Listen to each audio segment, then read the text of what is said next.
Well, new season finally started. We were there live and in person when the first kickoff happened for 24-25 season. It's very Mhm. exciting. Very exciting. Well, and here it is, kickoff of the 2024-25 season. You ready for this review, guys? If you're I not, sure hope you are, because you hope you better be, because welcome to the buckle fucking up. Snobby Boys.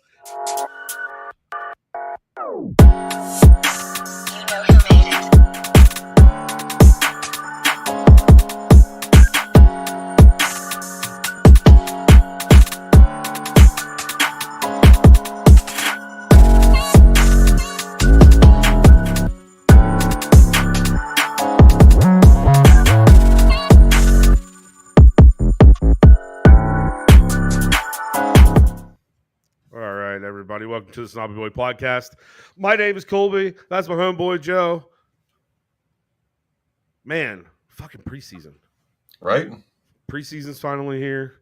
We're going to get into that here in a second. Before we do, make sure you hit the like, hit the subscribe, hit the notification bell so you know when we're doing all of our shit. Also, we're on Rumble. If you want to go over to that side, be more than happy to have you over there. Go over and click subscribe for us. Make sure that you're also following our social medias at SnobbyPod, X, Facebook, Instagram. Make sure you hit it. We love support. Support helps us grow. And we'll be able to do more shit if we can, make this a thing. Anyways, guys, preseason's upon us. We made the trek down to Chapel Hill, North Carolina, to experience the first game of the preseason. We'll be talking a lot about that. We'll also be talking about the AC Milan match, a few things about City. We'll also be touching a little bit on the Barcelona match previous to us going to Columbus. But yes, as we said it, we will be in Columbus. We will be in Columbus with our homeboys, the Hollywood Kippax, right after the match. Not right after. It's going to take us a little bit to get to the house, but you get what we're saying. If you guys are up and you're feeling antsy about what happened over the preseason, we'll be there to talk to you guys about it. Super excited about it. It's going to be our first, well, it's not our first boys trip, but like one that we planned together accordingly. Yes, this will be the first Super time excited we're about traveling together, because I'm coming to scoop you up. We got a nice long drive in the car, just chopping it up between the two of us for a while.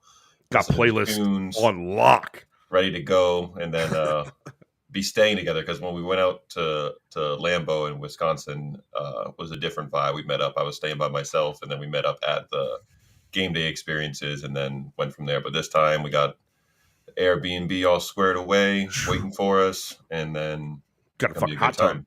It does have a hot tub. I've got a We'll fucking see if hot it tub. how much it gets used. We'll see. Hold on. Before we go on this whole trip too, we should have assessed this before we got on air. But is there a grill at this place? Because if the barbecue might be off. That's a great point. I will check into that as soon as we're off air and make sure. And if not, then we'll be making a quick run over and grabbing one of the portable junks, because we will have Walmart. Yes, exactly. Walmart by We Coleman. will be having some kind of grilling happening. Is going to happen. That's gonna Yes, sir. necessity. All right, guy. Let's get into Chapel Hill. Yes, Man, indeed. well, let's start off with our pre-match experience going to. I don't even remember the fucking name of the goddamn place. I know it was up front of where everybody else was at. It was Blues or whatever, right? Blues on Franklin. That's it. Blues on Franklin. Listen, guys. Blues on Franklin. If you catch wind of this, fix your shit. It could have been so much better. I paid $5 fucking for a rib, and it was chewy. It was not fall off the bone, that's for sure. I could see It was him not. Yeah, dude. You lacking saw me a little bit of barbecue sauce too. It was like kind of just right. drizzled on there, not like. I'm all right with the no barbecue sauce because it gives me the option to put on how much I want. But all in the same, like when I get barbecue, I expect, especially if you're in fucking North Carolina, I expect it to fall off the bone. I expect it to be smoky. I expect it to be, you know what I mean? And it was none of that. How was your pork? Because I really didn't get into it with you guys. Was it good? The pork was actually. I had a pork sandwich and it was very good. Added some good barbecue sauce on there. It was. I enjoyed the sandwich. They toasted the bun a little bit, so it had a nice little Mm. crunch with the bun. Good brioche bun. See, and But most people don't understand the difference between all the different barbecues in America. Eastern Carolina barbecue is very different than the rest of the barbecues you're going to get. It's more when you think of barbecue in Eastern Carolina, it's very vinegar based, especially the sauces. Even the dressing that they put onto the pork when they chop it up is vinegar based. So you get that a little bit of a different taste, that a very acidic taste. And I don't mind it. And I really felt like I probably should have got the pork when I was there, but c'est la vie. It was still cool to be in Chapel Hill, the same place Michael Jordan went to fucking school at, and created records for that school. Man, that was in of itself so special for me. yep, I know it was for you too because you're a UNC fan. I'm a diehard UNC basketball fan for sure. I've been there one time before, but it was really only for like an hour or two. Where we were driving, me and Steph were driving one of her friends. She was moving from Charlotte back up to Maryland, and she didn't want to drive the moving truck, so she was like, "Hey, can you guys fly down? I'll pay for the flight, and then just drive it back up." I was like, "Sure, no problem." And I realized on the way from Charlotte back up, Chapel Hill is like. Right on the way. So I was like, "Hey, we're stopping for sure." I'm getting pictures in front of the Dean Dome. Yeah. So but we didn't really get a chance to like get out much because we were driving, the fucking U-Haul. So Right. it wasn't like easy to just go park somewhere and walk around. Right. Can't imagine. So- Especially there's not much parking No, in that downtown area unless it's in a parking garage, which like awesome, but also not so good for the transient person who's like, I'm gonna stop here. right. But low key, Chapel Hill was actually very nice. I was very fortunate to run into. Oh, I guess we're not on Rumble anymore. I fucked that up again. Whoopsies. I was very fortunate. The day we got up the day before Joe, me, Megan, and my son Aiden, and we wanted to go and get into the stores or into the city store before it got like completely wiped out. And I'm glad we did when we did. Luckily, there was probably more stuff in the back, but like I'm sure they only carry X amount of stuff per city, Size and and us being size the too. smallest, yeah, and us being the smallest city out of the whole tour, I get it. But anyway, so we got in there, and then as we were going back to the car, we were figuring out where we wanted to eat, and this fucking rainstorm just comes through and wipes everything out. We're stuck in this little courtyard right next to where the city store was on Franklin Street, and it was I don't know, it was like a shining beacon. It was sitting right there in front of us the whole time. It was a place called Que Chula. It was a Mexican spot. It was more little like not upscale, but it was fancier, elevated Mexican food, if you will. I got the burrito tacos, bro. Some of the best that I've ever freaking had. But preface to us sitting down and eating, I saw a gentleman sitting over across the way who happened to have a ginger wig shirt on. Couldn't Shout help out. but notice. Shout out ginger wigs. Could not help but notice. I said, "Oi, oi!" Just like that too, right? I did. I did, and it scared the shit out of him. And I felt so bad because, like, who gets yelled "oi" at, right? And he's probably I don't know him from fucking Adam. I just see the shirt, and so he looks up at me and he gives me a little wave, and he keeps going down on his phone. And at that time, there was a flash flood warning that came over all the iPhones for the area, Mhm. and he had never seen that before in his life. He was like, "What? What Does is that mean happening? we're gonna get? Is there gonna be a bunch of water that's about to flow through here? Like what's happening?" So after he did that, I think he drank his beer, finished up his meal. He walked over to the table and he said, "Hey, how are you?" And of course, he had his Manc accent, and I was like, "All right, cool, yeah, all right, yeah, welcome to the States, man. It's really, really cool." And then I see in his hand to the Blue Moon and back in a bag. And I was like, I'm just kind of looking at him, and then he started talking about the book. He was like, "You ever read it?" I was like, "Yeah, actually, me and my buddy have a copy of it on our tables right now. We're reading it." He was like, "Do you know who I am?" I said, I not for the life of me." He was like, "I'm Nigel Gregory," and I was like, "Shut the fuck up! Shut the fuck up. Sitting here talking to a goddamn legend. So we talked a little bit. He was talking to us more about the book, and of course, I'm kind of telling him my woes as an American supporter and some of the shit that we catch from the other side. And he said, I really want you to go back through that book and read through some of the stuff because I really think it'll help you guys. By the way, he knew who we were. He knew who I was when he walked up to me, which I was completely gobsmacked by. I mean, how do you know who the fuck I am? Right, exactly. And he referenced Steve. He referenced Steve that he saw us on with Big Steve a few episodes back.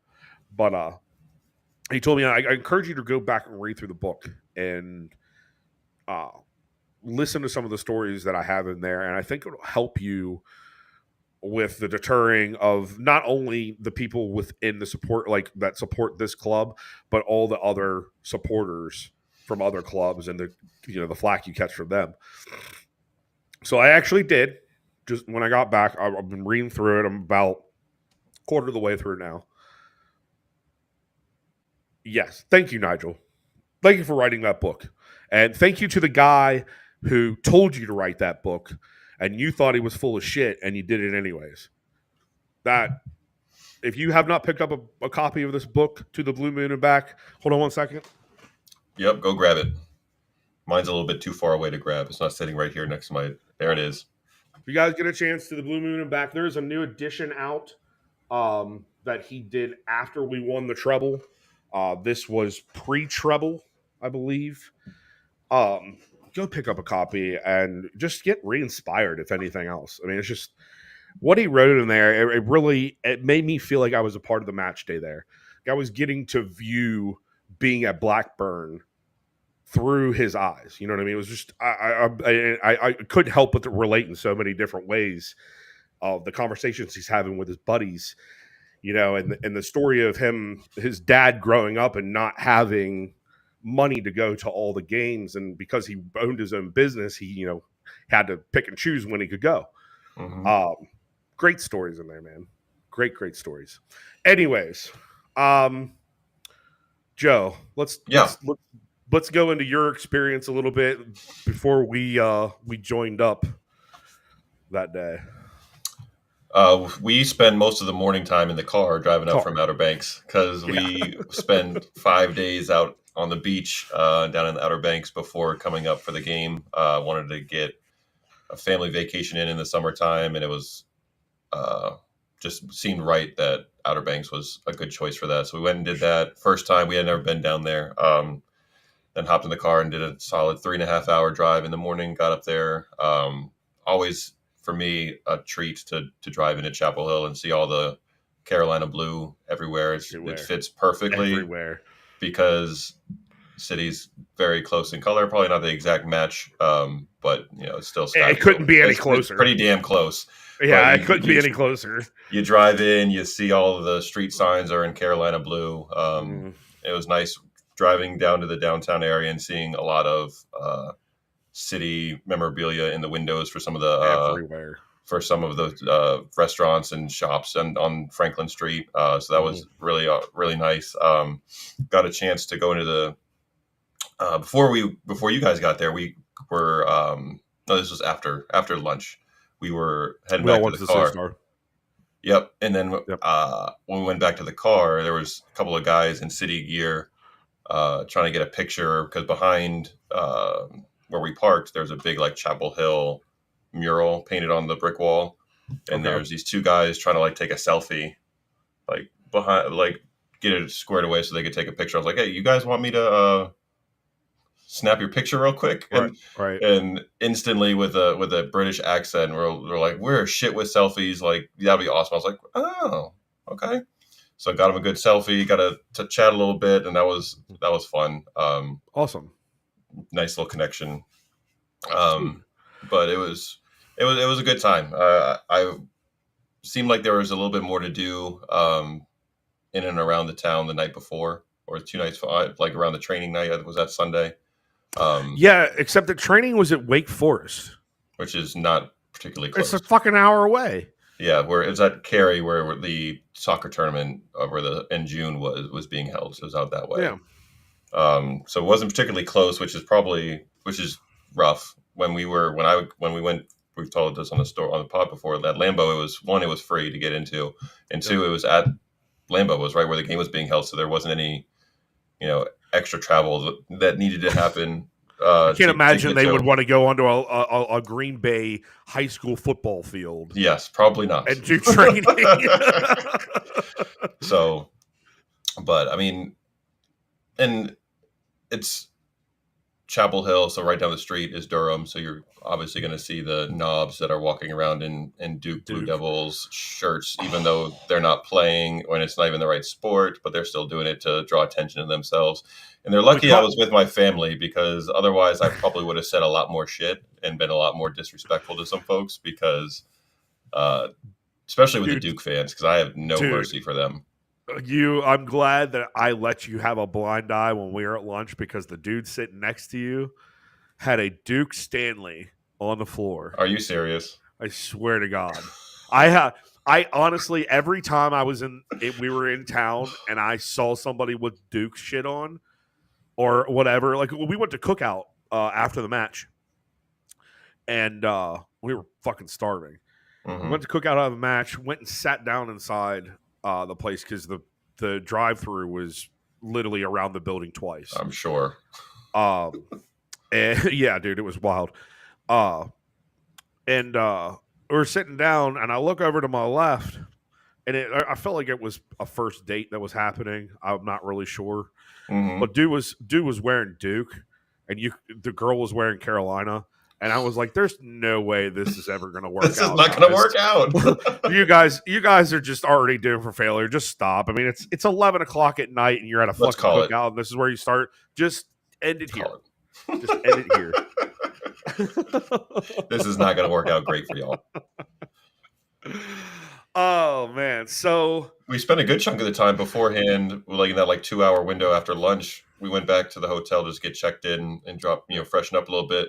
But then it was almost like, is it going to really open up and thunderstorm on us like it did briefly in Green Bay? Because it seemed like very grim looking. Yeah, so it was kind of in that what's going to happen tonight? How do we prepare? What are we bringing with us? Kind of stuff to be fully ready for whatever happens. So we went out and got ponchos. Of course, went to Walmart, picked up some. Turned out didn't even need them, but I know exactly what would have happened if I didn't go to Walmart and find their last few ponchos. It would have downpoured. I would be like, "Fuck! I wish we had had ponchos." But since I got them, for anybody who was at Chapel Hill, you're welcome that it didn't rain. It's because of me. I'm the one. So we get into the stadium. Well, let preface getting into the stadium. We were supposed to go meet everybody over at the Bell Tower, because that's where everybody was supposed to be. Well, Joe's family ended up parking on that side, so he got to see firsthand what was there. Also, our buddy, shout out Citizen Fancast, was there, Evan, and he kind of saw what was going on prior to. So me and him were on the horn.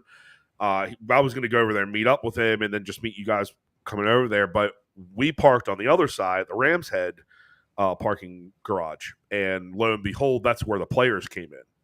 So we stuck over there, right? Guys actually came over, and we stood there for a little bit. Players didn't come out. We saw some Celtic players, which was cool. Saw Brendan Rodgers. That was extra cool. I thought that was really neat. If we would have just stayed fucking 7 more minutes, we would have saw all the boys rolling up into the stadium. Yep, walking right underneath us. We were like, nope, let's get up to the thing. And so we got in, got down to our seats. We looked around at what the beverages and food situation was right near us. Went and sat in our seats, and not 10 minutes in, they're telling us to get the fuck out. There's lightning in the area. There's lightning in the area. Everybody needs to leave the stadium. So to us in America, when that happens, we naturally think, okay, just go back into the corridor, the concourse, or whatever outside of the bowl of the stadium.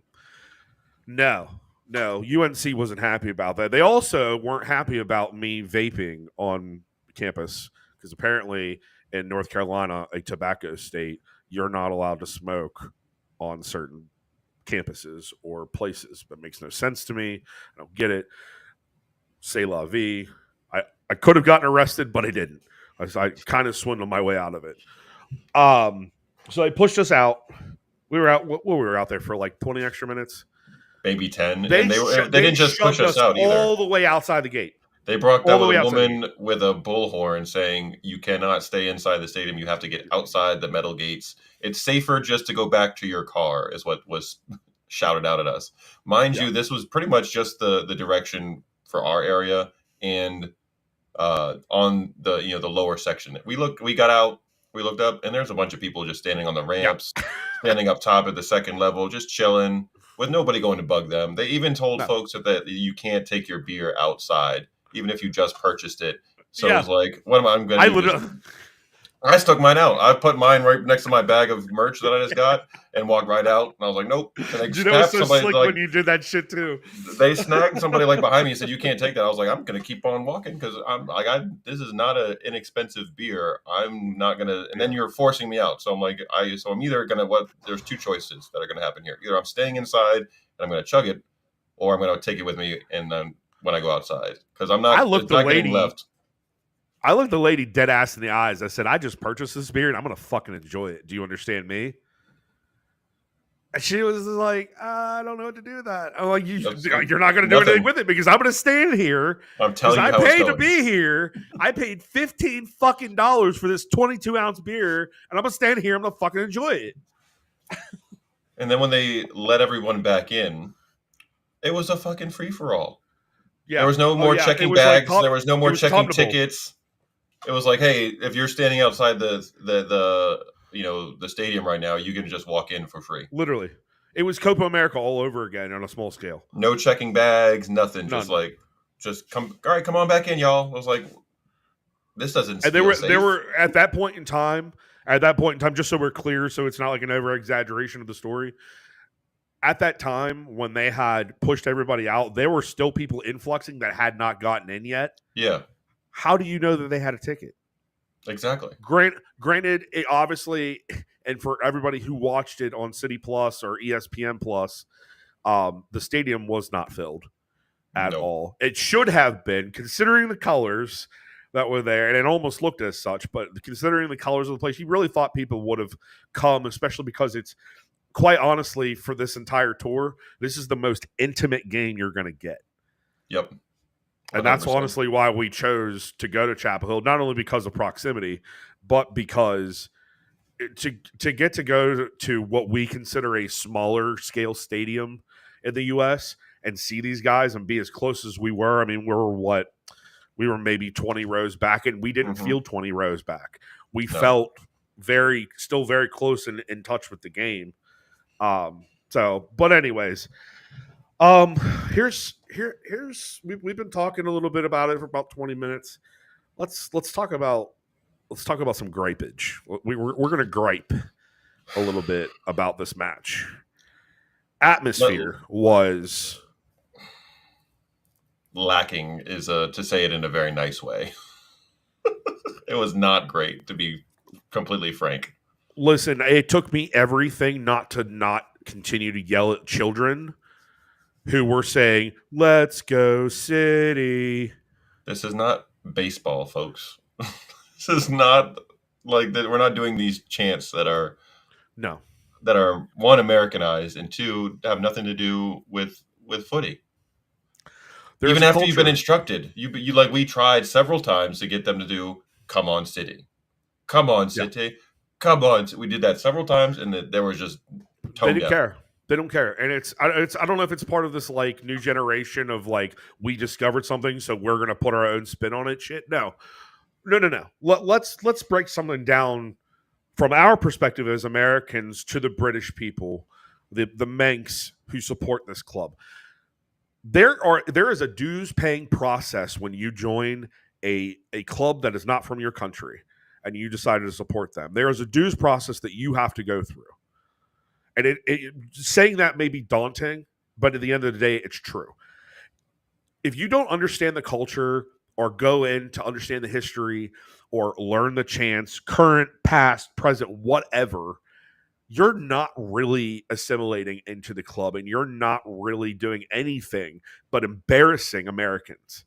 I was embarrassed more than half of that match at what I saw and what I heard. The OSC section, I'm going to go heavy into this because I have a very bad distaste for the OSC at this point. Shout out to those who are listening that are in an OSC and very loyal to the OSC. Kudos to you. But one of the things I'm going to tell all y'all to do is you need to start teaching your fan bases the culture of this team because you're embarrassing them and you're embarrassing the people across the pond. I was truly embarrassed by the lack of chance, the lack of support, knowing when to even fucking clap. I mean, Christ almighty. It's not to say that there weren't some dieharders in there that understood the game, that had been following for a while, but for somebody like me who's only been a part of this for about 5 years, it really struck a nerve in me because I did my fucking damnedest when I stepped into this arena to make sure that I was in line with the culture and that I could back it and produce it out and try to spread the news, so to speak. Very, very poor etiquette in the States. And I see the gripe that people across the pond have towards us when it comes to this sport. In that specific realm, in that specific part of the game. You got to do better, guys. This is not just I'm going to show up and have some fun. Like, you're a tourist now. The people who are doing that, you're a fucking tourist. I get tourists now. Okay? I can't say this enough. I blame the CCBs. It is your job to put the culture into the supporters. When I went to DC this past year and stopped going for a good reason, when I go into the place, especially on Derby week, and there's only 5-6 people who know chants, current and past, and there's only 1 or 2 people starting them, and nobody's following along. It's so awkward when that happens too, because like it's not okay. This is very clearly part of the sport that you're now choosing to ingrain yourself into, and it was very frustrating, like you said, to see the lack of engagement, the lack of understanding of when and what chance to, like you mentioned, because it absolutely shines a negative light on the American city supporters when we see that kind of stuff. There was a couple of times where they started doing the right things, but overall it was not a great showing from alleged city fans. You could tell a lot of them were there for the experience, and if that's what you're doing, great. But like, let's also maybe not show up in a team's, like, if you're coming to the event because you want to be a part of something cool that's happening in Chapel Hill, just show up in your regular shit. Don't show up. Just show up neutral. Don't come in with a city stuff on and then not participate. Don't cheer. Just like that's. And what made it worse was the contrast that we have because on the opposite side, because we were closer to one goal in the OSC sections for Celtic and for allegedly for City. We're both like right next to it. We're on the same side, so there was they were separated by a tunnel. Yeah, and in the goal, it was part of the width of the goal. Yeah. So kudos to the Celtic fans. They loud and proud, jumping, they knew standing the whole time. Collaborating on the chants. They knew when to do them. They were all together. They were loud. You could hear them. And then you look 20 feet to your right, and it's just dead, sitting in your seat. People sitting there like this. Yeah, not knowing clapping. What the hell to do. Like you're the supporters group. There was lots of them there. There was people from lots of different supporters groups that came to it. We saw them posting on social media, had their flags, all that stuff. Greenville, Raleigh, they were the host. They were the host clubs. So and they were coming from out of state too. I saw there was other flags from people coming from different states coming down. Yep. It's our job as the ones who follow the team on a regular basis to lead said chants, to educate, like you said, educate your members that are within your group on the chants, on the history, and to like lead the excitement level. Because like you mentioned, when we were down in this, especially this past year, it wasn't like this before when I first started going to DC for matches. It was much louder. It was much more of a welcoming and open atmosphere. When we a couple times we went together, it was dead. There wasn't, the energy level was not there. It was just not great. So I like you said, I echo what you were mentioning, with being disappointed, with being frustrated, and basically angry about how it was portrayed, especially on TV, and then with everybody across the pond, because it's just the kickback on the boost from on Jack, blaming us for doing it. Get fucked. That was the Celtic or the Celtic side that was doing that. There wasn't one City fan in there that was booing Jack or booing anybody for that fucking matter. They weren't even booing the opposite side. So know your fucking facts when you talk. You weren't there. Shut the fuck up. Know what you're talking about, or don't talk at all. And you don't know where those Celtic fans were coming from. No, there's not a whole lot of them in this area. All the ones I heard passing all the way back to, parking garages and lots and everything were not from America. So the folks booing were not American fans being, wankers and shit, and not, booing people that are stupid and, ignorant Americans. And guess what? They boo him every place else too, in England, exactly, across Europe. So this isn't an American thing. So let's not do that though. Like, we're not going to sit here and point fingers and call Americans out for being dumb with that piece. With that piece, at least, right? Too often we see from our perspective, and we'll get into this a little bit later too, our British brothers and sisters leading off on a negative foot with something nasty in their mouth about Americans at any chance they get. That needs to fucking stop, because you're not doing anything to help the club by doing that type of shit. Matter of fact, you're just making a bad name for yourself, and we will be the first ones to tell the whole world what a piece of shit you actually are. So don't come after us, after Americans, when you don't have a base to it. We're doing our goddamn hardest to make sure that this club grows and it is done correctly. That people are learning the history, people are learning the chants, people are being actually involved in the community and not just saying they're a part of it because they put the fucking color blue on. That doesn't make you a citizen. That doesn't make you a blue in my eyes. You have to pay your dues. It's simple as that. We're 100% in love with this club, with everything that it means. Learning the history, educating other people on it. Anytime we get an opportunity to talk about City, we're doing that with folks. We're talking about, what the club means to us, the history, all that kind of stuff. So this isn't, this is the first time we've got an opportunity to speak about the experience together, really, because we wanted to save it for the show. Yep. So it was very frustrating. All that being said, though, getting to sit next to you the whole time, watching our boys in blue, wouldn't have changed that piece. Love having our families there too. Yes, that part. Like my daughters were both sitting. I got, for first half, Elliot was sitting next to me. Second half, Jordan was sitting next to me, and seeing them like just get so, the magic in all of their eyes. Yes, all three of them was that was amazing. As a father, that was top tier emotional shit. But to be able to bring families together on something mutual and it be nothing but love and all that shit, like, coolest experience ever. Yeah, with the game day experience kind of being a little lacking compared to what we experienced in Lambeau, and the kind of lackadaisical attitude almost all the fans had. It doesn't taint my overall experience. I think I am so happy that the girls and Aiden and Megan and Steph all got a chance to be all together and watching a match together. Like that's the kind of stuff you want, because the girls watch with me almost every weekend. Yep. But in person, the energy, even if the people around you don't have that, right? our row was definitely having the energy, because they were.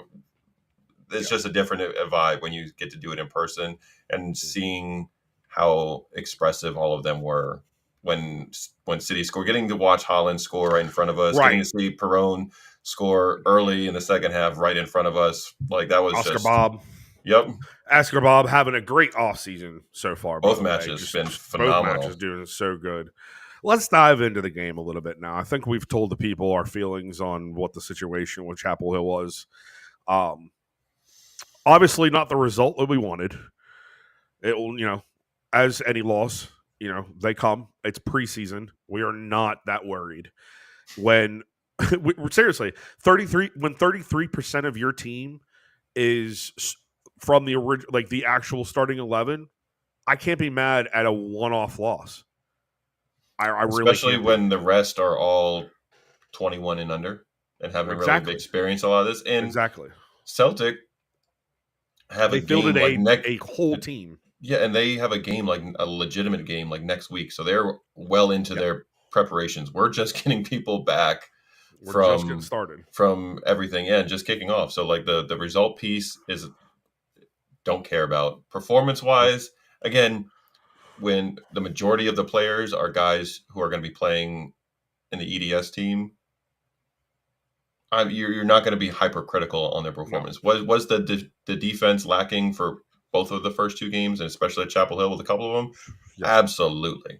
Do they need to improve with that? For sure. But guess what? That's what the experience was for. The amount of learning that's going on the pitch from the young guys getting to experience this for the first time for most of them, invaluable. And they're going to get better from it because they have such a great managerial staff from Pep all the way down to the EDS. They're going to take this. They're going to have film now, and they'll be able to get better from it. So we got hurt a lot by Celtic with their pace out wide and the long balls because we were playing such a high line, and those young defenders aren't as adept. There was nobody back there really to captain that group that had experience with when to step, especially with a very demanding way that Pep set them up. The way he set them up exactly like he would have his first team guys with Ruben and John and Kyle, all those. He was like, we're running out there the same way. And those guys just don't have the experience level to understand when they need to step, especially against a Celtic side who are more experienced than they are. So it is, that shit's going to happen. But big facts. And I want to ring on this a little bit too, because I saw a lot of people giving Josh Wilson S-Brand the fucking business. I don't know if you guys are dyslexic or whatever it may be, but the two early goals are not on Josh Wilson S-Brand. From my perspective, from our perspective, when we were right on that side of the goal or that side of the pitch for that goal and saw who were the last defenders there. And it was Luke and Bete that let both of those goals happen. Josh Wilson S-Brand, his pace is not suitable enough for a speedy attack like they had. Especially where he was being asked to play, because he wasn't playing as an out-and-out left back. If you remember watching the game, he was being told to tuck in the whole time. The entire time. So and Celtic probably saw that right away and were like, hey, he is being sucked into the middle because that's where he's asked to play. And if we hit long balls over the top with this inexperienced back line, he's not going to be able to track back and get there in time. And they exploited that. So that's exactly what happened. Josh will probably be the first to admit he could have played better, but it was definitely not just Josh. It was the whole group in the back, including our friend Calvin, who was, for whatever reason, being asked to play holding mid, but anytime center half and holding whenever mid. we were in possession, he was dropping between the two center backs and picking up. I don't know if that was by design or Calvin was just freelancing or what, but like that was not great at all. Calvin has. Here we go. We'll touch on this. Hold on, where did I put that in at? That was in the AC Milan game, but it qualifies for now too. For both, really, because of. Well, I'm gonna wait. I'm gonna wait till we get to AC Milan to really put the nail in that coffin. Yes, he looked disjointed. He did not look comfortable. He did not look confident. That's the word we're going to keep on with him. Confidence. It's not for lack of ability, guys. It's really not. It's confidence. And there's something more to this that we'll get into in the AC Milan match. You asked me a question in our notes. I'm going to let you go for it because I'm going to ask you the same thing. I think we're gonna have the same answer. I think that everybody has the same answer to this particular question, but like who granted Oscar Bob truly stood out for both matches. Loved what we saw from him, but who else besides young Bob really kind of caught your eye while we were sitting there watching the match? Well, I even just walking in to the match, I had maybe high expectations of James McAtee. He delivered what I needed to see out of him in the first match. Moreover, last year's signing, Maximine Peroni, he, I don't know what happened over the loan and through the offseason, but he came in and I felt his electricity. I felt his desire to be there. I felt, For sure. just he really wants to be in that side and being able to be called upon by Pep. And he gave 150% at the Chapel Hill match. I can't express enough how well he played off the ball and helped create whatever space was possible when we were in the attack. This match with Celtic was again, we were really just fighting pace the whole time. They were making breaks off of long balls in from the middle centrally, and they capitalized a lot because of the space on the wing, which we can get into a little bit further. But and it wasn't even the wing; we were just getting beat on speed. Period. Yeah, he just showed a level of even maturity for somebody his age that you don't see in most, and I really see. Now I see the future in him. Last year when we brought him in, I was like, we've got an overstaffed midfield. We don't really need him. Like, what's the fucking deal? But we have to trust in the fact that this is the club. The club does not make mistakes right now. They're not making mistakes. They are hitting every single note. The only mistake they have made thus far in the last few seasons is Calvin Phillips, as it stands. Also Holland, of course. I mean, he looks like he's back to his better self. I can definitely see that maybe he shook off some of the cobwebs or the rust from when his grandmother passed last season. And that takes time to get, and you'll never heal from that. And that's life. But he looked back to himself. I was very happy.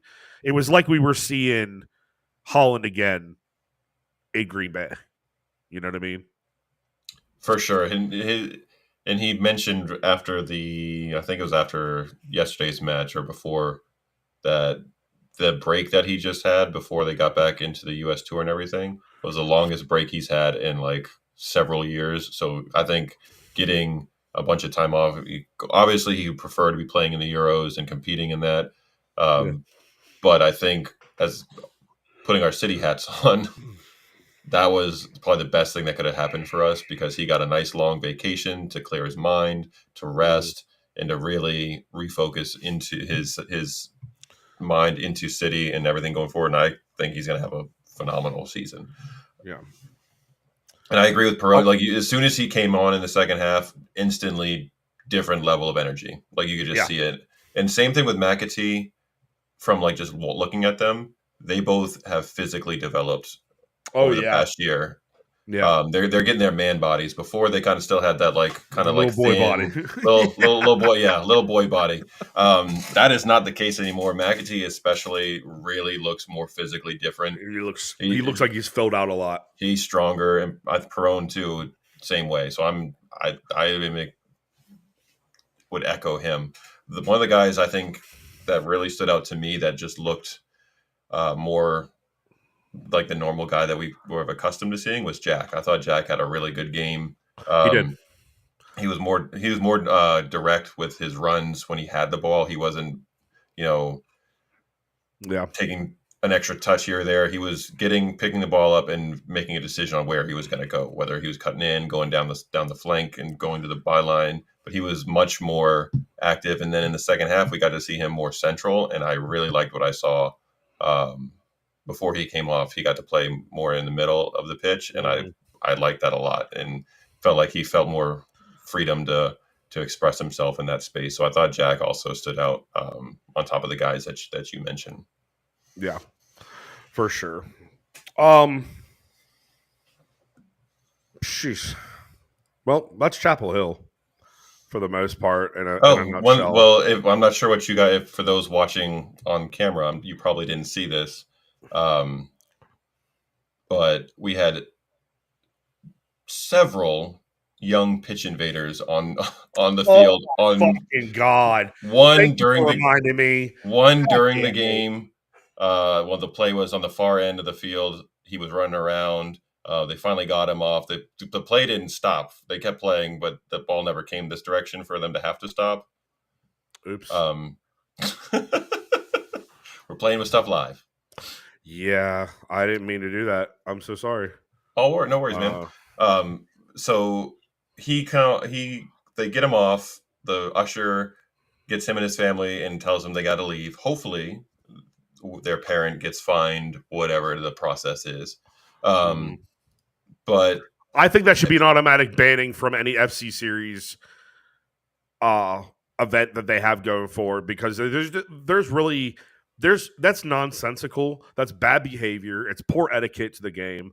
It looks bad, and it looks like you don't have control over your children, or the fact that if you're letting them, like, you clearly make bad choices in life. That's exactly what happened, because all the other pitch invaders after as the game was winding down were all more kids, and they were doing it for two reasons. One, their parents are idiots.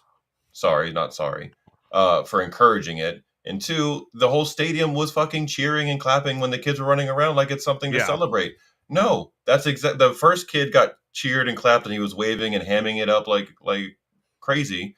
So that just encouraged all those other kids to do it. That shit is so disrespectful to the players on the pitch, to the people watching, and it's selfish, and it's really shitty parenting. Like, I can't imagine looking at my kid and saying, "Hey, why don't you go run on the field? You should do that." No. Are you kidding me? Like, no, son, I'm not going to be proud. I would never be proud of you if you ran out in the field like that. If you're watching, I'm just no. We don't do that here in American sports. Like collegiate sports, I get it because they allow it. Okay, that's one thing. It's another thing when this is a professional game. These are players that get paid millions and millions of dollars. Do you really think that they want some little fucking potentially virus disease kid flying up on them right before the fucking season starts? No, they don't. So much could have gone wrong. It's an invasion. It's an invasion of space. It looks pathetic. It looks pathetic. You win a championship and you crowd the field like that, and they allow it. Cool, I'm about it. But to single out yourself and make yourself look like an ass on live TV in front of 40,000 people, I'm sorry. Maybe I just don't have enough balls to do that. I have enough balls to be here on a camera, but I'm not going to look like a jagoff running onto the fucking pitch. And to echo what we said at the beginning, when they re-let everybody in, there was no checking of anything. So if not saying kids would do this, but let's say an adult was the one that decided to run on the pitch and act like a jackass. Oh my God. Who knows what they could have brought back in from outside or just walked in it got my blood boiling. We were sitting there looking, and I was talking to Steph. I was like, "Are you like, what the fuck is happening right now?" There was literally I'm not bullshitting you. There was 8 or 9 kids running around on the pitch at the end of the match. Like, I just acting. It's well, so there was the whole privileged bunch that got to sit along the LED boards. Like, how the fuck did they get those tickets? They were not available as options. They were clearly not available. So is that, like, my question is that UNC alumni that got that opportunity to sit there with their kids? Like, are they the biggest donors to the school? Like, I don't. That to me was a little classless. Like, there was already like a VIP section in our end behind that goal. Like, why didn't you just keep it to that? Like that. Yeah. That looked chintzy to me. It looked real chintzy. Yep. All right. So I was trying to. I don't know what the fuck is going on. with this new streaming platform they're using, but one of my settings decided to delete out, so I'm gonna have to like manually put it in again. And then For our intermission vid. yeah, for our intermission vid, it's very weird that they did that. It did it again. Did it again. What the hell? How do you save it? Look at this. We're gonna do all kinds of shit. Well, there it is.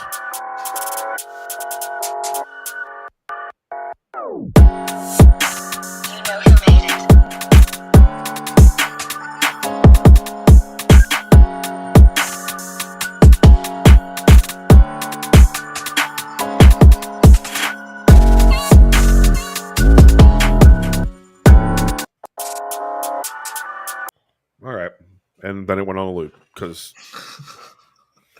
whatever. Shit Whatever. happens. We move Shit on. happens. Yep, on to AC Milan in the Bronx, Yankee Stadium. Okay, let's get the obvious. Let's get the obvious out of the way. Let's get the obvious out of the way. Okay, that pitch was no different than Luton Town stretched out. The narrowness, I could not get over that shit. I couldn't. It looked like they were playing on my daughter, my oldest. It was a peewee field. My oldest just got, well, she's in her second year of 11v11, but I felt like we were watching them on a 9v9 size pitch over here. Yeah. It was as soon as the camera turned on, they showed like the pitch and the players on there, like it was so tight. There was no space for them to operate in, and it was just, oh my gosh. I would love to hear the voices of the people that actually went to Yankee Stadium to see this one, like Evan, and find out what he had to say about it, because I don't know if you witnessed this or if you noticed this as much as I did, but when they were trying to play down the nearest side to us on camera, it was almost literally impossible to play that side. They had all that space, right? The whole reason why they couldn't use it is because the fucking pitcher's mound was like 10 yards away. Dude, let's... why are we not using or facilitating MLS level stadiums? I don't get it.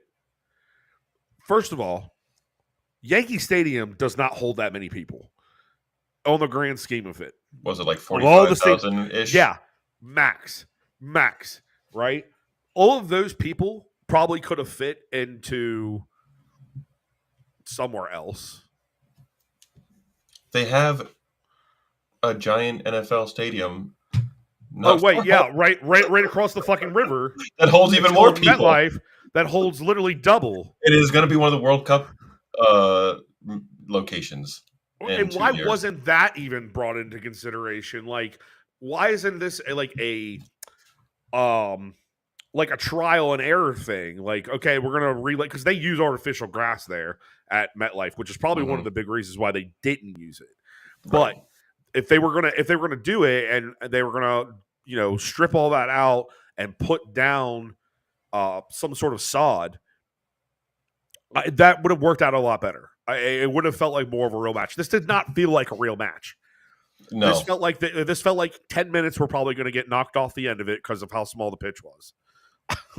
Yeah, Pep gave us the answer as to why it happened the way it did after the match, and he said it's sponsorship, it's all those kind of things. It's an event, and we have to just accept it and move on. And I think that is a key piece for one of the discussion points that we're going to have in a little bit for this, is Pep gave you exactly why everything went down the way it has so far, and that's because of the sponsors and because of the events and because of all that kind of stuff. That's the reason why it's at Yankee Stadium, why the kit is being released the way it was when people weren't thrilled about that, all those things. So we'll touch on that a little bit more, but keep that piece in mind when Pep said that we're doing this because of the sponsorships at this point. Cool. Question from David. This is backtracking a little bit to the UNC match. No, they weren't back yet from summer break. There were some that were there early for their spring or their fall sports, but the campus was not filled with students yet. Their summer break There were goes. very few students still on campus, and those were probably people that were picking up credits that they lost from Yeah, the previous semester or did not want to go home and are still living on campus and have or jobs. yeah. I'm not Great David. question Thank though. you. Yes. Great question. Thank you for tuning in. This kind of maybe seems like a British question. Um, yeah, no.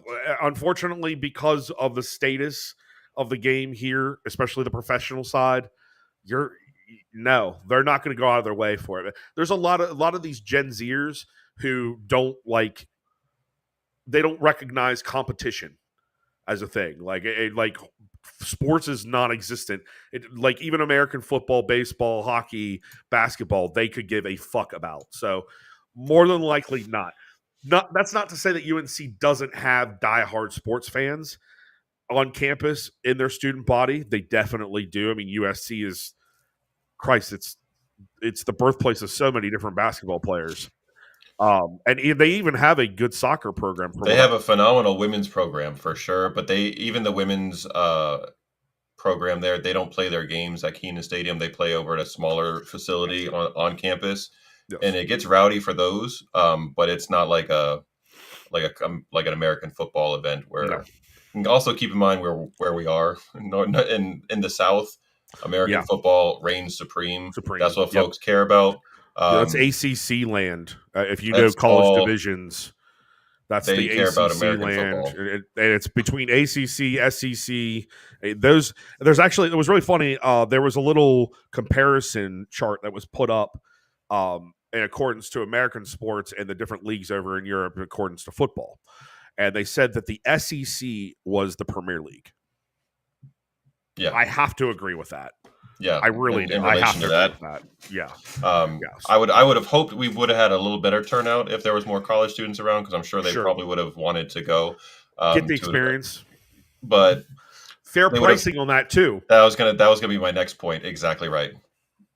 Because oftentimes with We the college students joking, yeah, get like a discounted rate for certain sporting events and things like that, and then also uh, for their own for their teams that they are at UNC. There's a certain allotment that go to the college students, yep. but for this type of event, they probably wouldn't have done something like that. So they would have had to pay full price, and a lot of the college students probably aren't looking to shell out $70 to $100 of their funds or more to come to the game when they could use that for other activities, shall we say, in and around campus. So a case of Busch Light, multiple cases, or 10. Yeah. But I mean, I'm glad that you asked that question though, David. So thank you for putting that. That's because when we go to Columbus, another college town. It'll be a little bit closer to when school kicks off, so there might be more. I'm expecting a much better atmosphere at Columbus. We'll get into that shortly when we get over to that portion of the show. Sure. But for the match yesterday, again, we mentioned him earlier, Oscar Bob again, absolutely electric all match. He played the full 90. First goal in the 19th minute was him creating for himself and getting the ball to our number 9, Mr. Erling Haaland, for a calm finish. So lovely start to the game for him. Unfortunately, not too long after that, one of the guys who had a really good match that we didn't mention in Chapel Hill was Soho. Yeah. He played when he came in.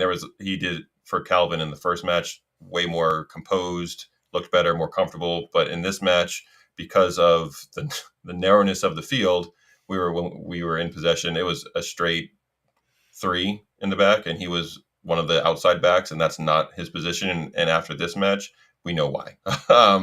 Both of the goals that Colombo scored in the first half, 4 minutes apart, were almost carbon copies from a cross from the right side, and he lost track of the guy behind him, and he had 2 relatively easy finishes. There really wasn't anything Ederson could do about either of them.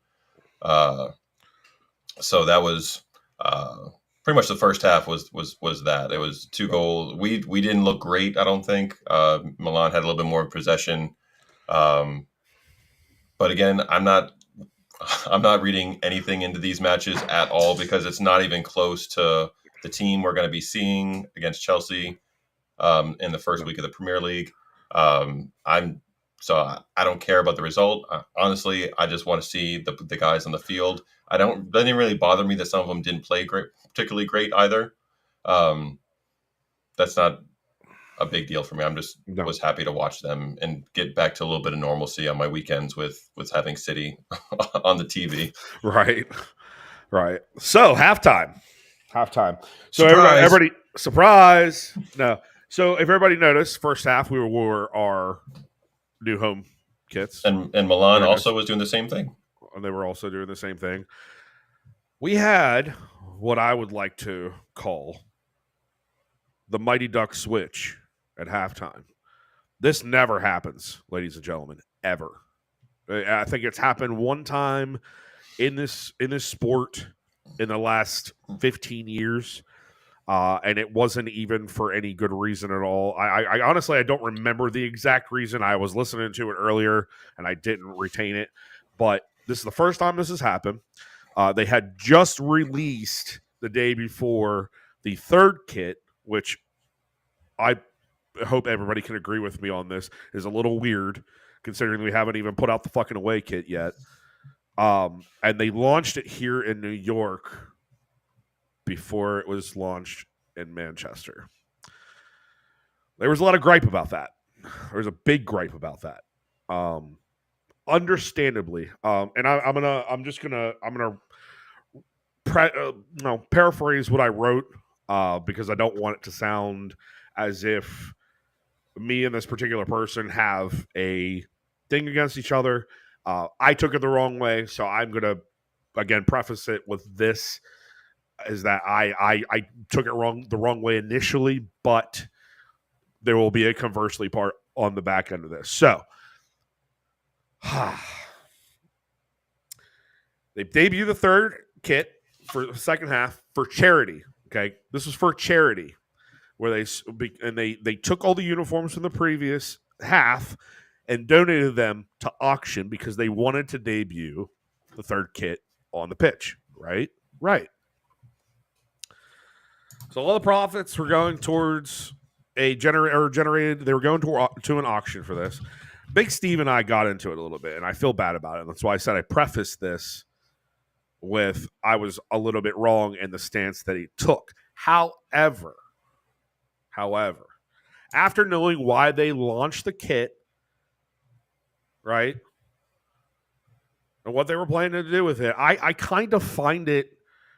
I'm going to use this. I find it petty. I find it absolutely petty that there was griping about it not being there before this. That is not me saying that I don't believe that Mancunians should get preferential treatment when it comes to these certain types of things.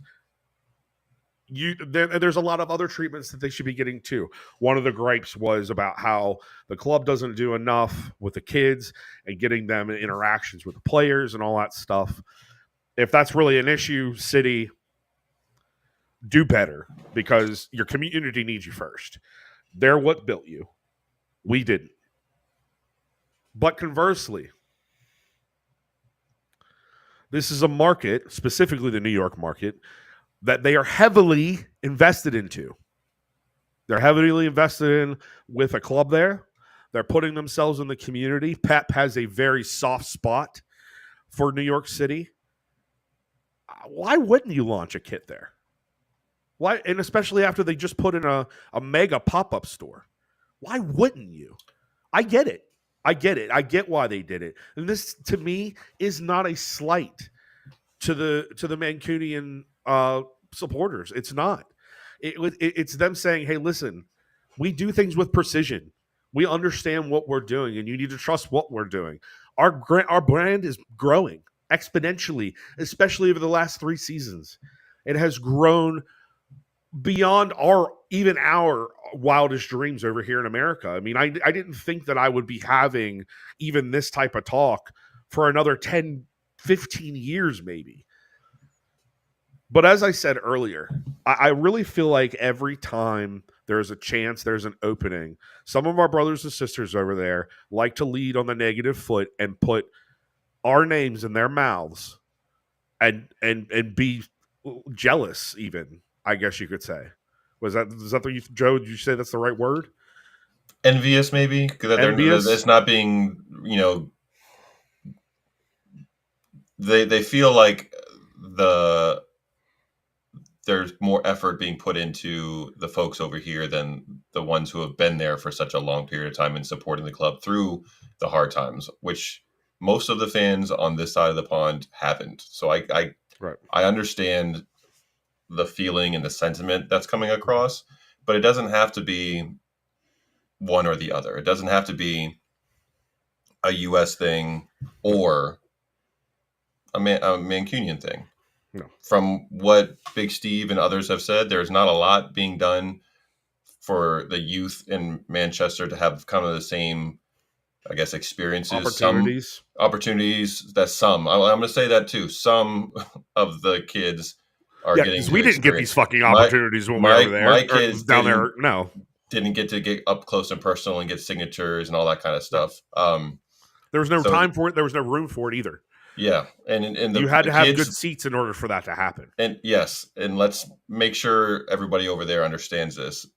When they come here, there's a tiered level of experience. You've got us who are buying regular tickets, and then you have the people with more wealth, more richness, whatever, more money that can afford to buy these experiences. What's going on is all of the clubs. This isn't a city-related thing. This is a Chelsea thing. All of the clubs that are coming over have these game day experiences that you can purchase for very large sums of money, where you get to be near the players to get the signatures. This isn't something that they're just like, hey, everybody gets to do this. This isn't willy-nilly. This is a select few group of people. When they sent out the event details for the Chelsea game and City game, you could buy these special packages. They call them like game day experiences. I think per person they were starting at $1,500 just for the special experiences that you could get. Most folks are not getting these experiences that were being referenced by a lot of our 99.9% of the people over here are not getting this experience. The New York experience is a little bit different because of them building that basketball court outside and making that an event. There was no event in Chapel Hill. There's not going to be an event in Orlando. There's not going to be an event in Columbus like that. Yeah. They're doing it to a specific market for a reason. It's not just this, well, Americans get this and this. No, dude. No, we pay for that shit, and we pay triple what most of y'all do over there. Very top dollar. So I don't think those folks across the pond that we've been engaging with and have seen understand or realize that's the situation. It's not. Right. Hey, you got a 8, 9-year-old, 10-year-old. You want to come up and get a signature? Cool. Everybody gets that opportunity. No.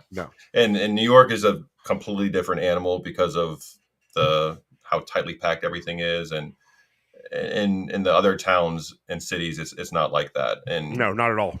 So I personally totally understand being frustrated and wanting the club to do these kind of things in these events for the kids over in Manchester.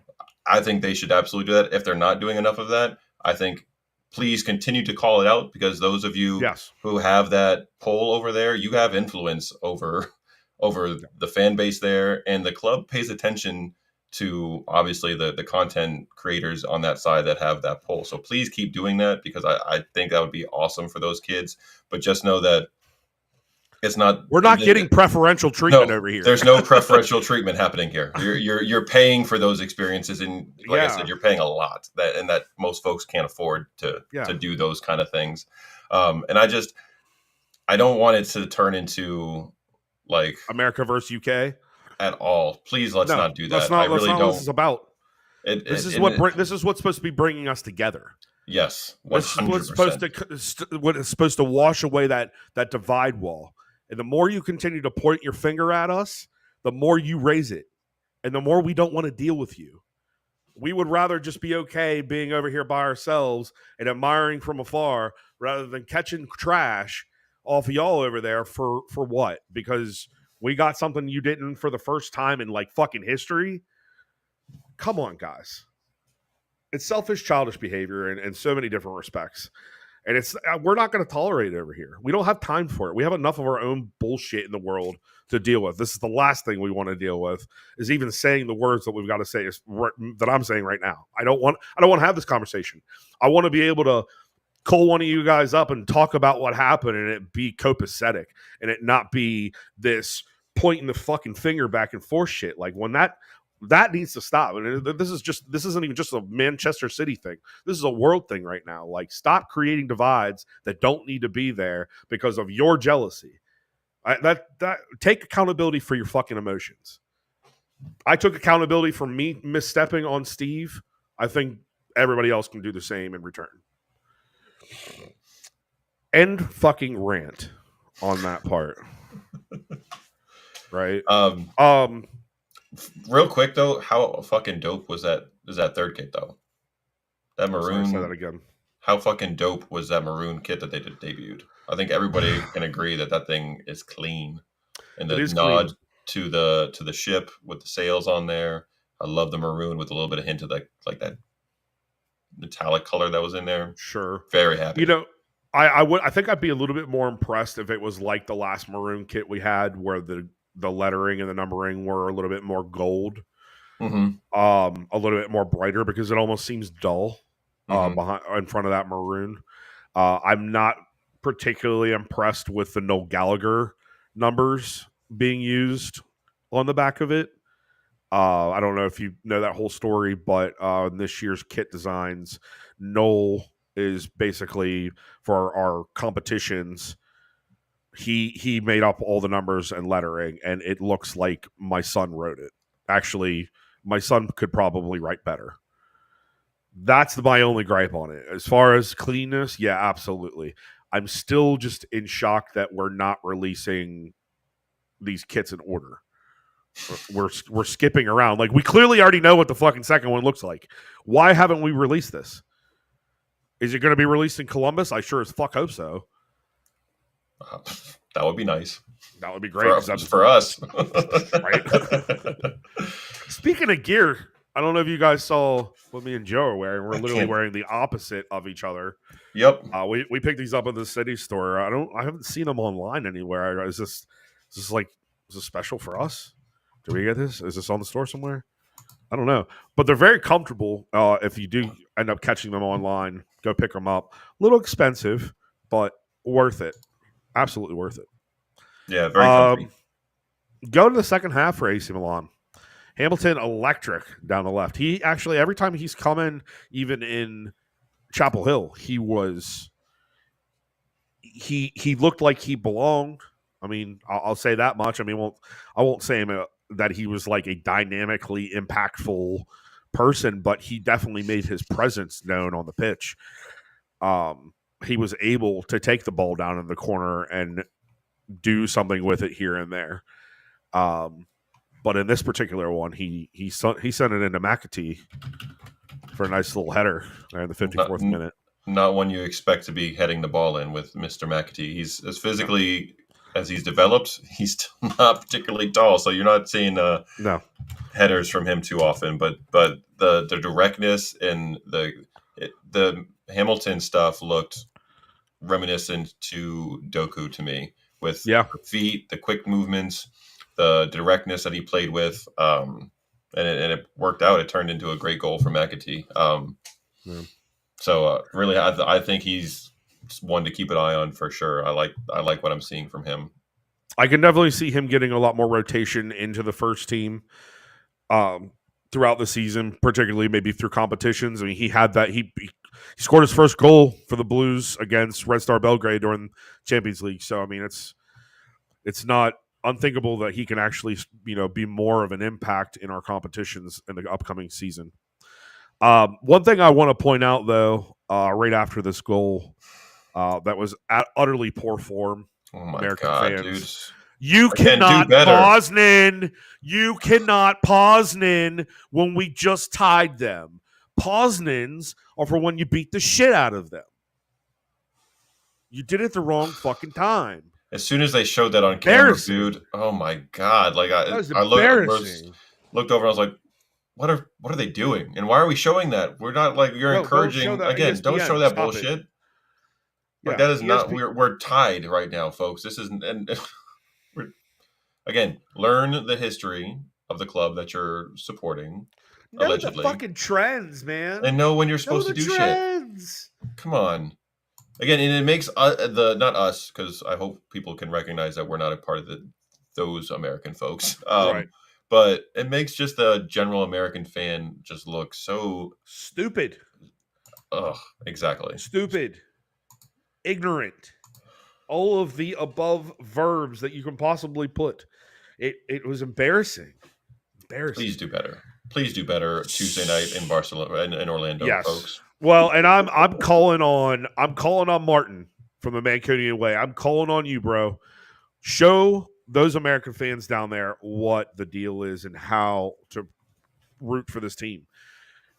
I think it would come a long way from seeing an actual Manc teaching Americans the proper way and the timings, all that stuff, and when to chant, who to chant for, what the chants are, and even just doing the basic ones, the ones everybody should know by now. And to go along with that, if you're getting firsthand knowledge from someone like Martin or any of our other Mancunian friends, don't be douchebag Americans and listen to what they have to say and take what they're trying to impart to you, and then apply it and learn. Like that's part of human growth. Know your fucking place. Like know how to be a good student of something. Don't just be like I know better than you. I'm gonna do. Yeah, like come on. Like the subject matter experts. Okay, they know what's going on with City. So let's take that the right way, and don't be douches, please. Yes. Don't be douches. Don't douchify it. Anyways, Simple. So we were talking about Calvin Phillips earlier, and we're at that point in the match where Calvin has been subbed off. Calvin has the yips, guys. I'm saying it. I'm saying it with my deepest voice. He has the yips. This is not the Calvin Phillips that we signed from Leeds. Okay? He somewhere last season, his confidence got squished. And it is so worn thin that we cannot recognize who Calvin Phillips is anymore. And it's sad. It's very, very sad because he is a good player. He does have ball knowledge. He's making amateur mistakes in their end, in the box, profusely. Why he is set so far back defensively makes no sense to me. And moreover, the fact that I've seen Rico essentially running as a center half in these last couple of matches, which scares the living shit out of me because it shows that none of these boys know where the fuck they're supposed to be. And that's scary. But I digress. We're on Calvin Phillips here. This is the yips, guys. He needs somebody. I'm going to be very coarse and brash right now. He needs a good fuck or like a long vacation to like or do what Aaron Rodgers does and go do ayahuasca in fucking South America and get your fucking mind right. Like the dude is not a bad baller. He to be in the shadow of Rodri, to not know what your place is walking into the club when you signed with them 2 seasons ago.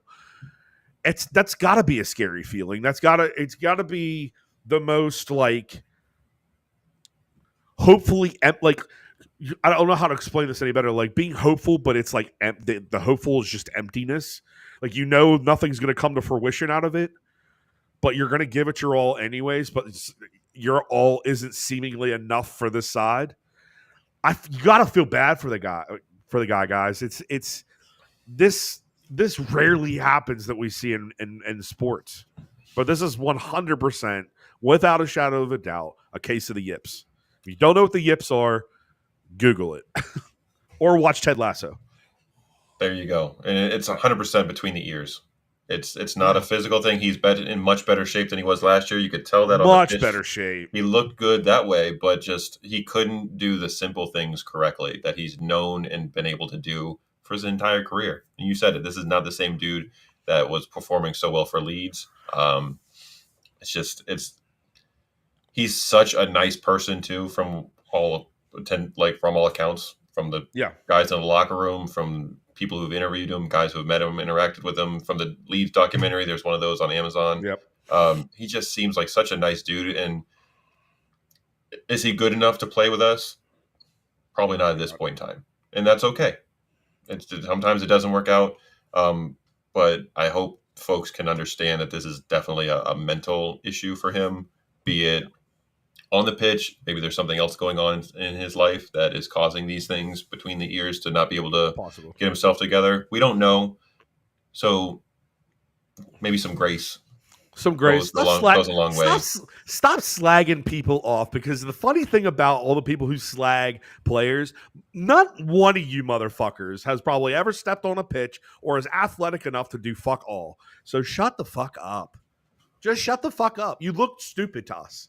You look ridiculous. It's petty. It's self-fulfilling even. Like, that's all it really is. And it looks so There's a difference between critiquing a player's game or performance being and then outright dickwad. just being a douche about it.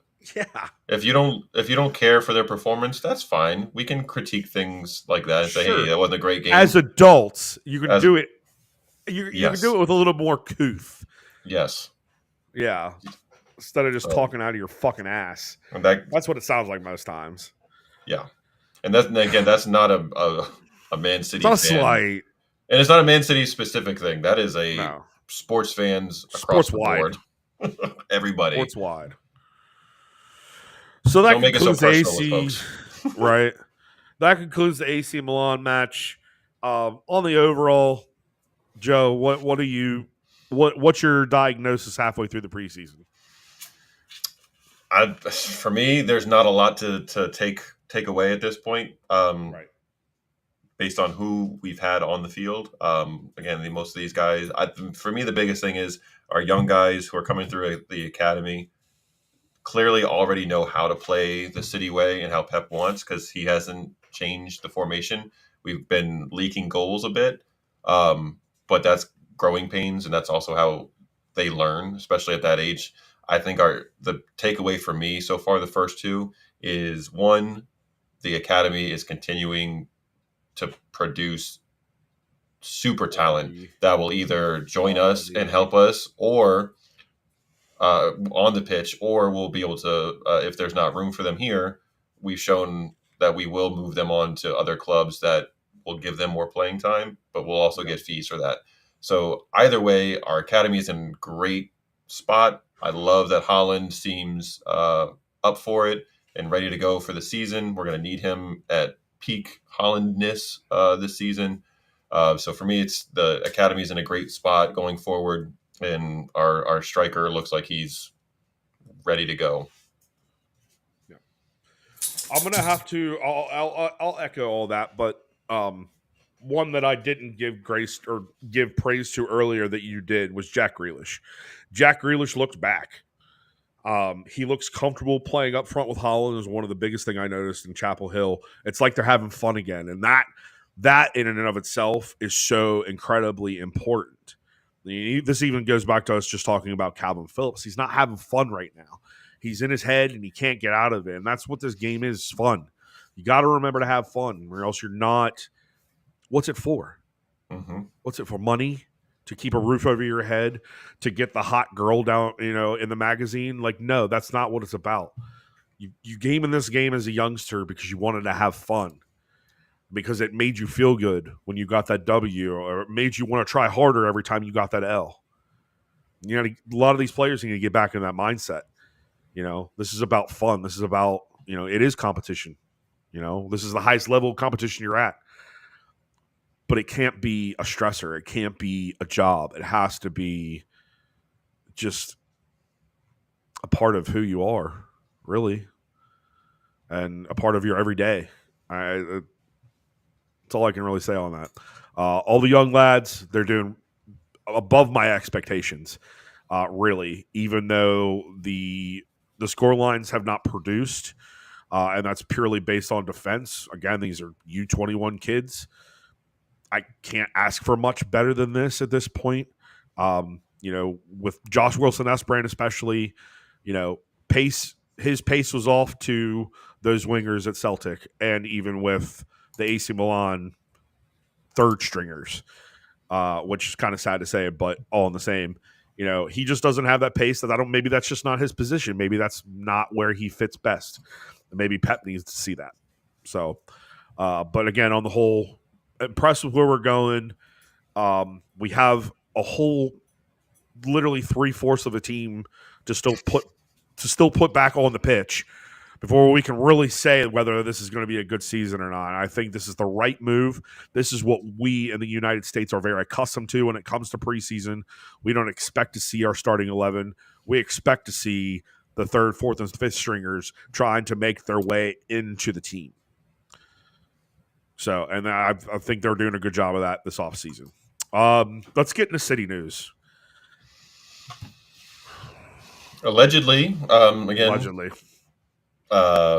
If you read into the reports coming out, Ederson's interest from the Saudi clubs is cooling, and he appears to be staying. The reports out there that he was unhappy with the praise that Ortega was receiving after his save on Heung-min Son in the Tottenham match were far overblown. Him and his wife put an end to those rumors going around that were being reported as fact, which is the problem we're seeing a lot lately. Is reporters, journos are being told information and then reporting it as it is the gospel, which is right. Poor professionalism, in my opinion. You need to report things as you're being told them, not as this is the God's honest fact, because that's not the case. And I really don't like that people are throwing Ederson's wife and him under the bus, saying, well, of course, right. Of course they're going to say that. They're trying to save face.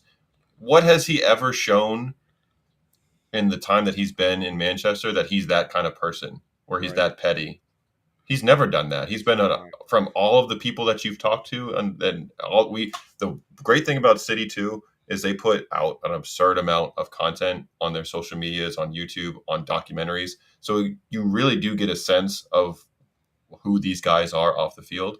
Right. I've watched every documentary possible that City has put out, and my overall takeaway from almost every guy is they're not like that. They're not dudes who are worried about the praise their teammates are getting. They're actually happy for their teammates, genuinely happy when their teammates do well, whether they're competing for that spot or not. So they look for integrity. Yes. They look for integrity in not only their staff, but also their players. That's the big word that everybody needs. Between accountability and integrity, those are the two words that need to be learned in our society the most. And if you can't see that is happening here, you may need to take a step back from yourself and maybe take a look in the mirror, because if you can't see that they're being genuine and they're giving you the information as it comes when it's necessary, quit this thing of trying to push news out where there isn't news to be had. That's not news. That's fake news. You're creating a narrative for your own benefit, and it's bullshit. So the mainstream, why we hate the mainstream media, they're full of fucking shit. They've been lying to you your whole fucking life, and it's no different in this case. Pick and choose what you see as truth and not. There's no way that these players are going to be so laissez-faire and just give themselves away for the almighty dollar to and not win trophies behind it. I feel like as a true competitor, somebody who has been competitive their whole life, who has played competitive sports, the competition in me doesn't care about the money. The competition in me cares about the hardware. Making sure that I made an impact for my team, or that I'm a part of the impact. They don't care about anything else, man. Yes, money's a part of it. When you get to that level, congratulations, you did it, because you put your whole fucking life into that. You deserve that. They deserve that. If a bigger payday is out there for them and they want to take it and that's the way they want to look, let them look like a Cristiano Ronaldo. Look what he's doing. Nobody gives a shit what he's doing now. And all these players know it. All these players that are getting these opportunities to go to the Saudi League, they're not taking it. The right ones are not taking it because they know what they're giving up. And it's more than just trophies and getting money. If you don't know the culture, learn. To go along with Ederson, alleged was supposed to be out the door and not wanting to stay, which was BS. More of that also came out over the past week or so from the manager. People jumped on the "I'm closer to leaving than staying" comments that he made after he won the Premier League. Gripped on that. Gripped on it. The reason why he said that, and again, this is what Pep is saying, not what journos are saying, not what other people on social media are pumping out. This is the words of Pep, who has never been dishonest with us ever. He's been very blunt and open about everything. He said, I've been in Man City for 8 years. I'm not going to be here another 8, which means I'm closer to leaving than staying because I've been here for 8-9 years, which is fact.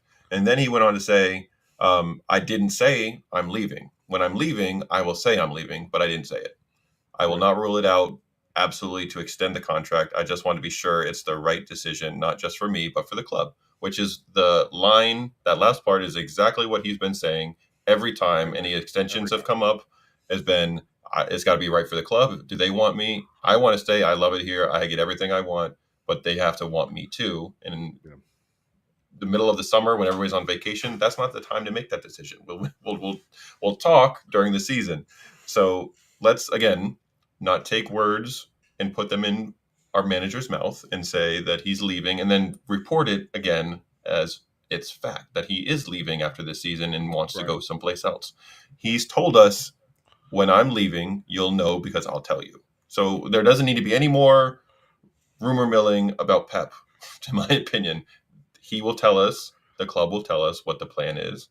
There doesn't need to be any more back channel side conversations. Hey, I heard Pep was doing this, so we're going to now tell people and then they can report it out. Like, just ignore all of that shit. Pep will tell us if he's staying or if he's leaving, and we'll know. It's that simple. Right. It doesn't have to be anything more than that. Right. So Pep's not leaving, right? That's what Ederson's not leaving. Kev is not fucking leaving. Kev is not leaving. And here, to go along with this, it's been a cool summer. It's been a cool summer of signings. Kimmich was never coming here. Let's put that on the fucking table. Kimmich was never coming here. It's a pipe dream. You wish, but it's not happening. Musiala at this point seems even more likely to happen in coming years if he does not want to stay in Bayern and finish his career there, which it's a very early point in his life to make that decision. Let's just keep that in perspective, okay? I think there's a lot of fans that forget that we already have, like, we have enough in the squad that we don't need to make changes. Not every offseason or not every transfer window has to be new in, old out. Sometimes what you got there is already working, and it just needs to be doubled down on. Sometimes you double down on your strengths, and right now we're at a high strength and caliber of players, and that's beyond the 11 that we field. That's the 23 in the squad, and whoever he decides to cycle in and out of that 23.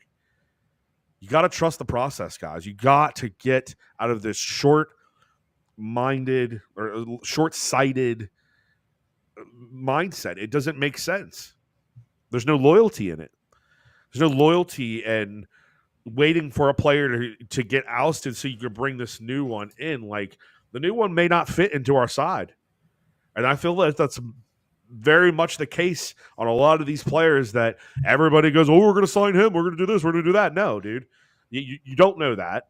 And honestly, if you take the minute to research the player and the way that they play, do they really fit into our side? They really fit in what Pep does? Not most of the time. Pep knows who fits in his side. He knows we don't.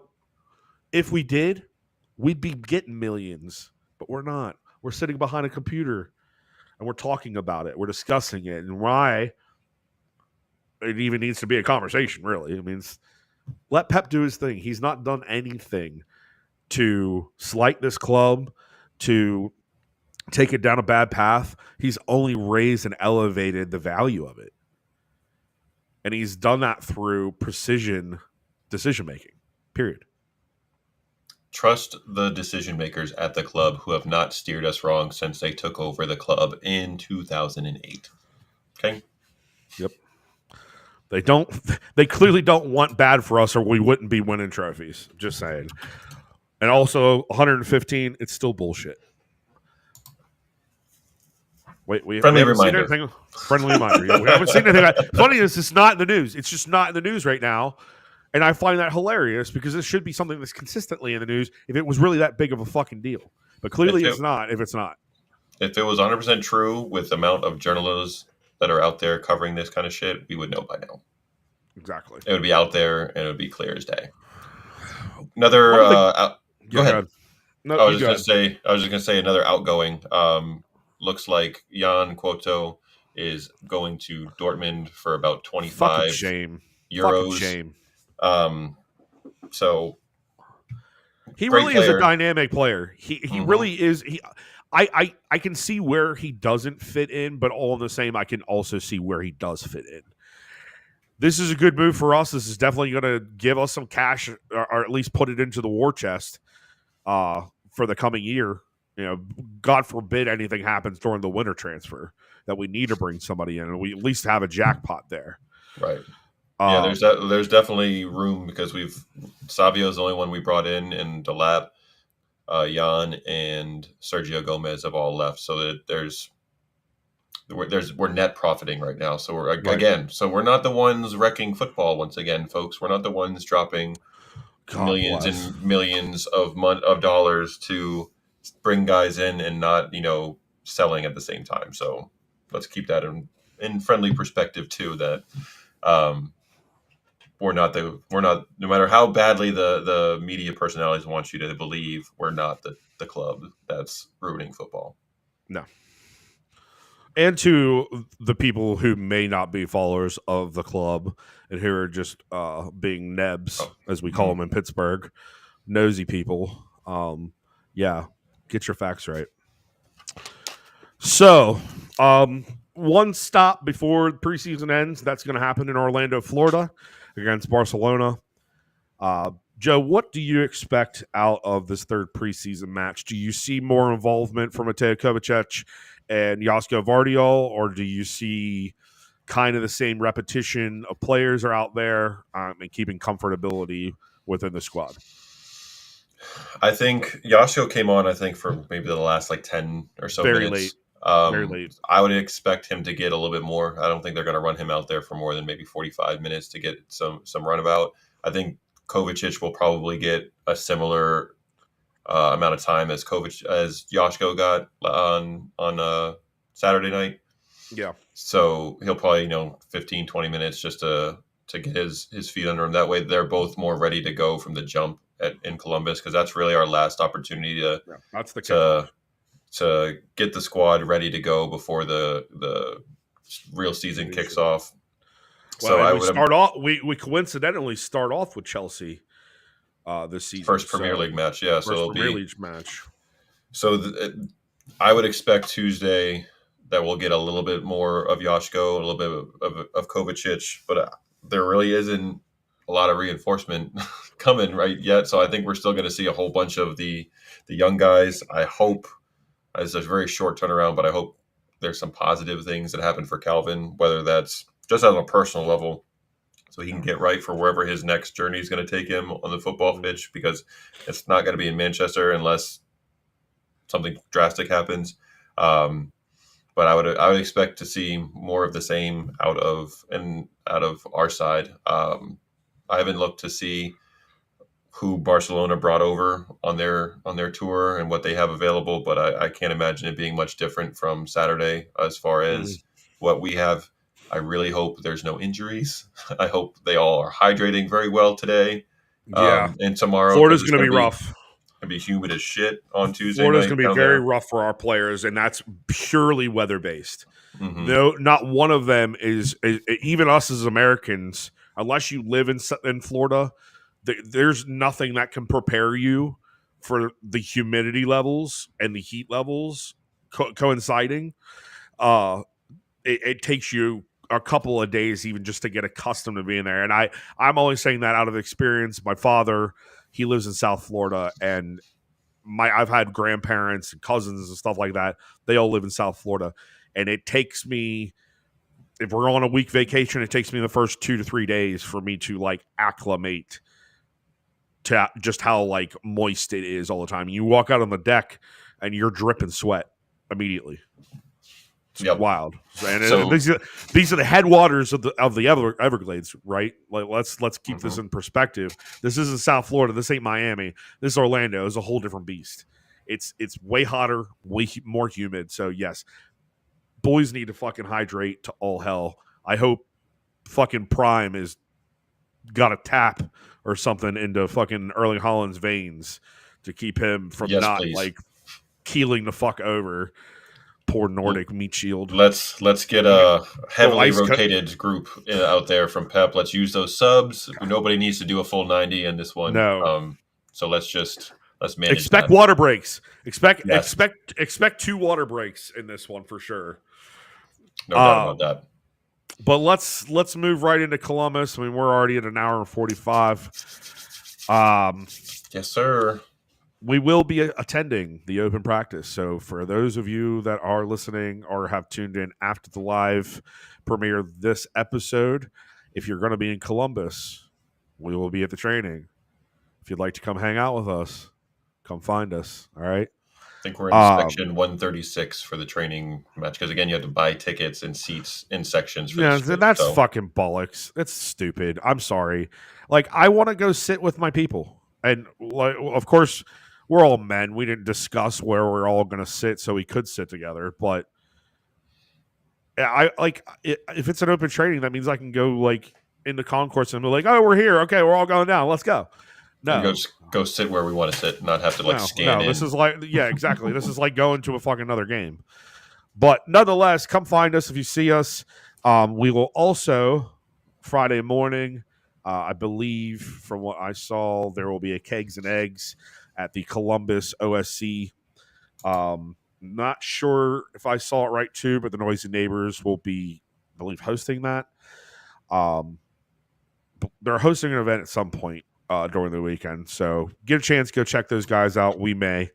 But yeah, you can catch us during training. You can also catch us pre-match on the grounds. If you want to come over and say, hey, talk some shit, tell us we're assholes or whatever, we'll probably just smile at you and keep on moving. But nonetheless, come say hi, introduce yourselves, tell us what you love, tell us what you don't love. We're open ears to all things. I know we've only had 20 people in here tonight. That's probably the lowest we've had in like months at this point. Really would like to see those numbers get up, guys. Hopefully Columbus will put that in there. But last thing about Columbus is that post-match, we will be bringing the Hollywood Kippax, not only the Hollywood Kippax, but potentially Citizens Fancast, back to the place to do a live session for you guys to get a full recap of what the Columbus match was like. We may be a little out of sorts, so you're going to see the best and worst of us on that night. All in the same room. We're going to have it all set up. It'll be a great time. Very much looking forward to that. It's going to be a new experience because every show we've done, minus our live watch along at the Ugly Mug down in DC, where we're actually in person together. So this will be a new experience, a new way to view the show. I hope you guys enjoy it. It'll be a lot of great content, and like Holpe said, no guarantees on the state that we will be in the entire time because we will be enjoying libations with each other and with the other Man City folks that we're going to be hanging out with. Chelsea fans too. Yes, we will have a Chelsea fan in the house.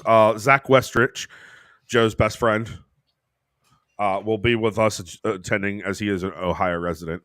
I'm actually really excited to finally get to be in the same space as him because we've been this talking from afar thing.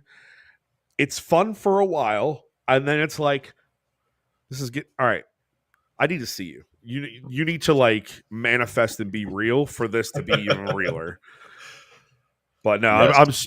Zach. I'm looking forward to hanging out, bud. I've been looking forward to this for literally a year. It would have been a year to the day yesterday that we missed out on each other. As me and Joe went to, there was a Premier League, little Premier League tours, like 4 teams.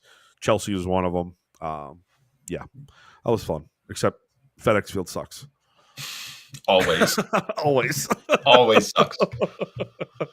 Ugh. Joe, do you have any final thoughts before we kick this in the bucket?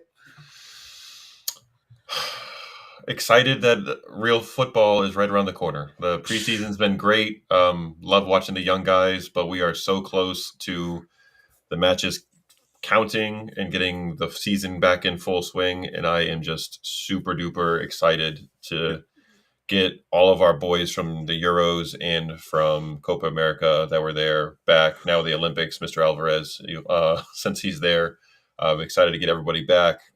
No racist chants, please. Right? Let's go with that too. Always a good thing to remind folks. Julian, don't feed into that shit. Don't follow like Enzo's don't lead. Oh, hold on. Did you see that he went to River Plate and they sang that fucking chant in the stadium to him? Are you?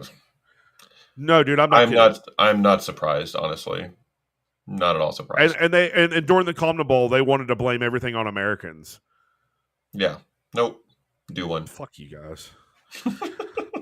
So, gonna be a lot of fun content coming this season. Very excited to get going.